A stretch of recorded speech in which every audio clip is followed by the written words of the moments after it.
Welcome to the Classic Wines Minute, brought to you by ClassicWines.com. I'm Brian Friedman. Now today we're going to be tasting two Riojas, both from 2004, both in the $10 to $11 price range, and both readily available in your local wine shop. So the question for today's tasting is this: is there that big a difference between two $10 bottles of wine from the same wine region, from the same vintage? Let's find out. Our first one is the Faustino Rioja. This is a 2004. And again, this is about a $10 wine, depending on where you buy it. All right, so we give this a good swirl, get some oxygen in there. Something green on the nose. There's something slightly underripe. Absolutely smelling new oak. New world oak. It has that brash American oak sort of aroma going on there. Lacks that subtlety that you get with a lot of that French oak. But certainly this can work as long as it's in keeping with the wine. So we smell this.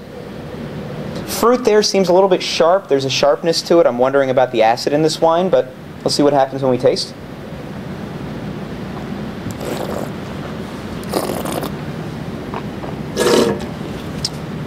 Yeah, I mean, you can tell it's that American oak. I mean, it's just, it's trying to round out some of those rough edges there, but to me, and while there is some nice cinnamon there, a little bit of vanilla from that oak, what's ruining it for me is the tannins are so overwhelming. I don't think because the tannins themselves are out of whack, but because the acid is, and I think the acid is really magnifying that tannic quality, and it's just, yeah, there's no finish.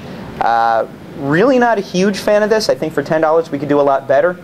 100-point scale, I'm going to give this, let's call it an 83. I mean, you can do a lot worse, but you could do a whole lot better. All right, so wine number two, while I'm rinsing out my glass here, is the Sierra Cantabria Rioja. This is also a 2004. Same price range, maybe $1 or $2 more expensive, depending upon where you find it. So we give this, it's a pretty color. It's a dark ruby, little garnet. All right, now the fruit on this nose, much rounder, much more ripe. I wouldn't call it lush, but it's heading in that direction. Nice combination of crushed red and blackberry fruit. Certainly, again, you get some of that oak, but it's not as aggressive as that, what I'd like to believe is American oak in the Faustino. Give this a taste.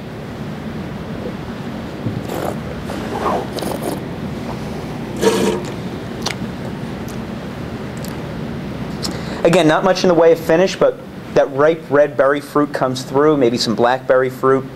Still enough acid that the fruit tastes fresh, but it's not overwhelmingly underripe. Again, I think you pair this up with the right food. I think this could be absolutely delicious. Maybe some fat and protein to smooth out the edges. 100-point rating, I say I'd probably give this one, an 85 or an 86. Let's give it an 86. We're feeling saucy today. So, I think the lesson we learned today is that within the $10, $11 price range when it comes to red wines or even white wines, there's a huge range of quality. And what you need to do is just taste as many of them as you can, discover what you like best and what speaks to your palate the most, and stick with that one. For $10, I think the Sierra Cantabria, great deal. So, I'm Brian Friedman on behalf of ClassicWines.com. Keep tasting.